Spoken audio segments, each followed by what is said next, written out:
Analyst Javed Rana is joining us now from the Pakistani capital to shed more light on the latest developments in the occupied Gaza Strip.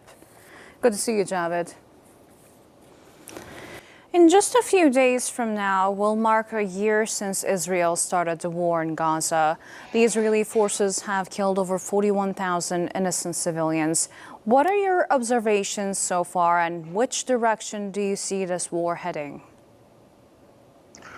I think what we have been discussing right from the day one during these analytical sessions, that unless there is a credible military deterrence from the Muslim countries and the Arab countries together, Israel would continue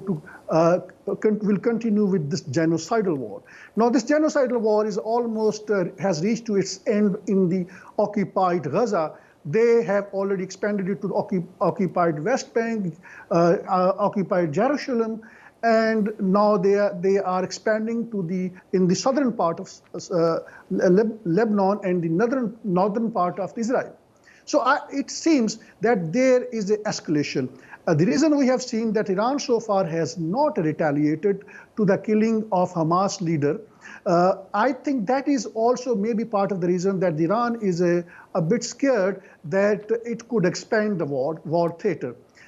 It seems that Israel is all out to expand war. So with almost 1 year down the line, we have seen also normalization of dehumanization of Palestinians. We have also realized that West, by and large, for all practical reasons, it has institutionalized its double standards. It has institutionalized its not only its double standards, but I would call it, it has institutionalized its hypocrisy. We have seen West has been saying that it is not happy with what is going on. The Americans have been leading the so-called negotiations between apartheid state and Hamas.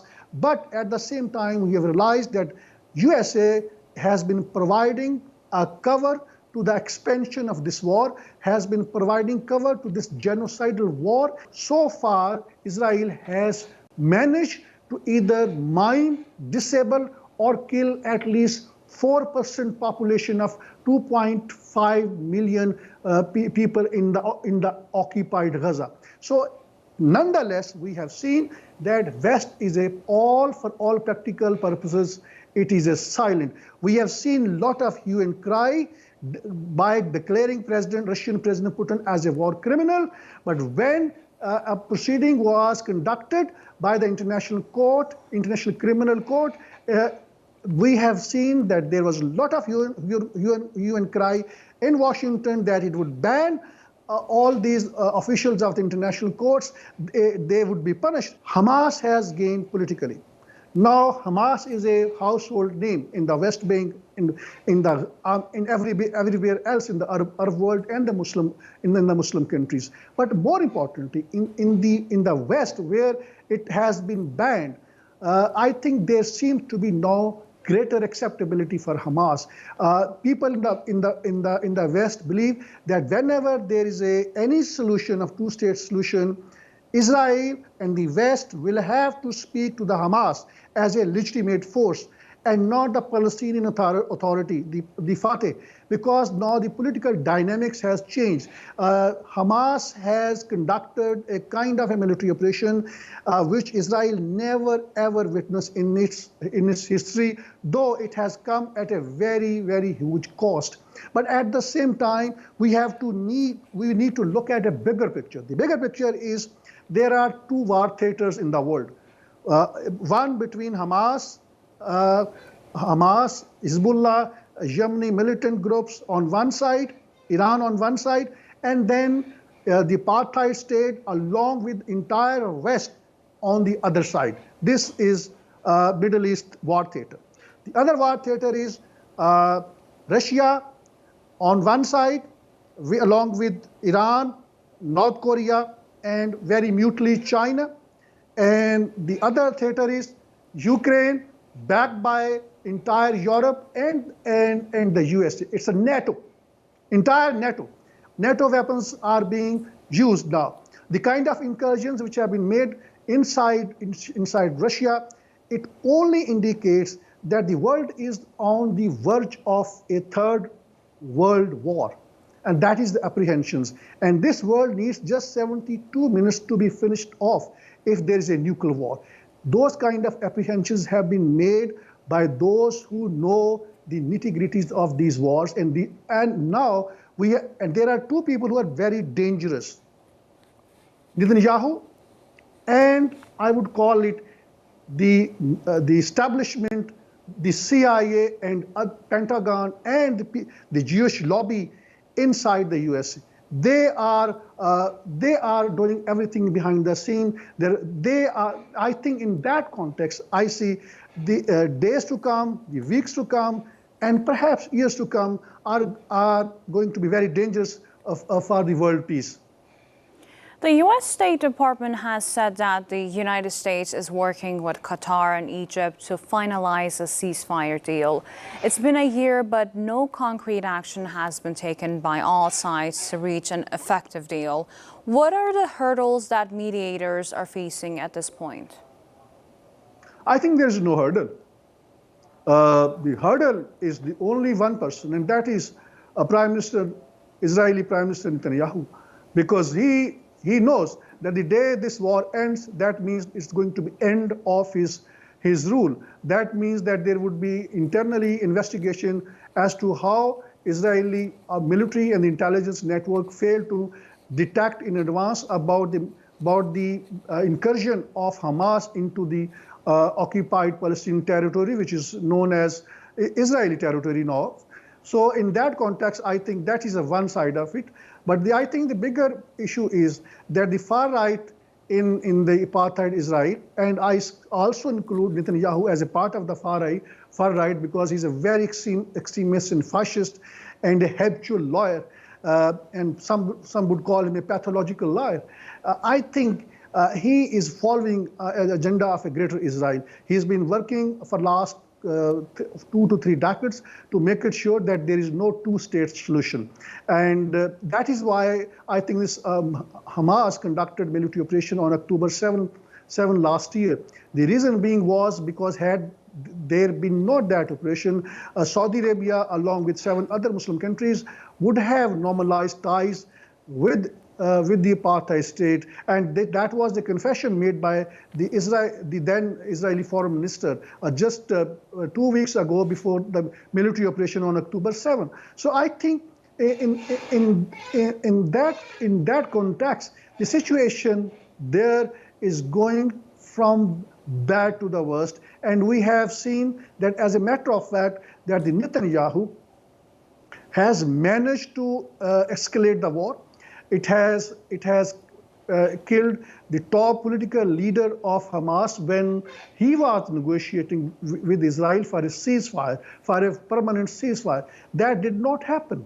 Now all Israel wants is basically they want to keep its forces deployed at the Rafah border, which is actually border between Gaza and Egypt. Something Hamas would not accept, something other Palestinian jihadi group would not accept. And then apart from that, Israel also wants to have its military presence in parts of Gaza to keep an eye on the Hamas activities. That is not acceptable to the Palestinian.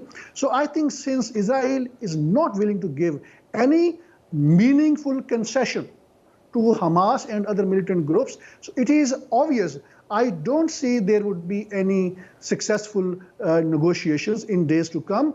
And we have also seen that there were hundreds of thousands of people who gathered in Tel Aviv and other parts of Israel against the Prime Minister Netanyahu to force him to strike a deal to recover prisoners of war from the custody of Hamas. That did not happen. He is not listening to anyone because he is an extremist. He is pursuing an expansionist agenda. For him, killing Palestinian children is justified. He's been giving biblical references to justify the killing of the children, to justify the killing of Palestinians. And West has for all practical purposes, virtually have endorsed the extremist, fascist, and fanatical agenda of Netanyahu and other Israeli war machinery. So I think we have to look at a bigger picture. The bigger picture is obvious that Israel is an extremist, fascist, fanatical state which is pursuing its quote-unquote biblical agenda, which we know has been modified. It's not these were words of the God Allah Subhanahu wa Taala were changed and modified. We know it, and he has been citing verses, the modified verses from Bible, to justify the genocidal war. And the West is telling all Muslim countries, you are extremists, you are sheltering and providing support to the militant groups like Hamas. Hamas is a freedom fighter. It has been resisting in internationally recognized occupied territory, but nonetheless, by and large, entire Europe has banned Hamas. The USA has banned Hamas. Hamas was an elected government in Gaza. So might is right. This is an ancient principle that seems to be still at work. There's not much left in the occupied Gaza Strip. Homes have been destroyed, food is scarcely available, and the polio virus has resurfaced. Even though 90% of children have received their first doses, there are many other diseases that are still present. How are international organizations fighting the spread of disease in Gaza? Well, international NGOs, the UN agencies, they want to work in Gaza, but they are not being allowed to work in Gaza. As a large number of aid workers, UN workers, I think they run into hundreds. Straight away, Israel has killed them by declaring them that they were members of Hamas. This is a nonsense. We know it is a nonsense. But again, the point is that whatever Israel has been doing in Gaza, the crimes against the humanity it has been committing in Gaza and elsewhere in the occupied Palestine, it enjoys an impunity. No one is going to question Israel. Now, people inside Gaza, they've been drinking salt water from the sea, which is not a drinkable, but out of no option, they've been drinking it, and that is why we have seen spread of so many diseases there. And Israel, in a systematic manner, has destroyed the sewage system. It has destroyed the pumping water system inside Gaza to make it sure that it is not a livable territory anymore. Basically creating very tough conditions for people inside Gaza to leave that territory and move into Egypt. And Israel and Egypt is not willing to accept any more refugees, Palestinian refugees. So in that context, I think it's a very terrible situation. People are suffering. Dozens of people have died because they had no food. Israel has straightaway used food as a weapon to kill people in Gaza. And this is in the modern age. We are not living in ancient time. But nonetheless, they've been blocking aid. Just maybe 1/3 of food aid is being allowed. Rest of them is being blocked in the name of security. So it is a worst ever humanitarian crisis. Israel has dropped bomb far more in quantity and as compared to the Hiroshima nuclear bomb dropped by USA in World War II. But again, it is Israel. It is the love child of the West. Nobody is going to question them. That is a bigger challenge. But what Israel is not understanding, that there are more violent attacks against the Jewish community elsewhere in the world. People are outraged in the world, straight away. They know it that the Western government have been supporting Israel covertly and overtly. And they are part and parcel of the bigger genocidal war, which is being played in the Middle East. So I think in that context, I foresee not a good future for the Palestinians in days and weeks to come. Javed Rana, thank you for joining NewsHour and thank you for your analysis.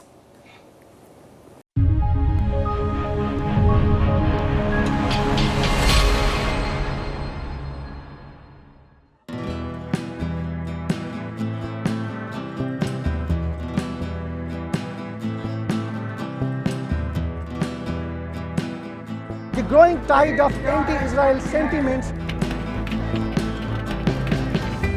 What you see behind me is just tip of the iceberg of what is happening in the country. More than half of $52 billion black CIA budget is spent on espionage network in Pakistan. How would you handle it? The US has looked upon Pakistan as an ally at one point and then as an enemy at the same time. That is going to be the first legal reason on the basis of which he is going to be instantly ousted by the Supreme Court of Pakistan. Joining us live, Javed Rana, who's an expert on politics and geo-strategic issues.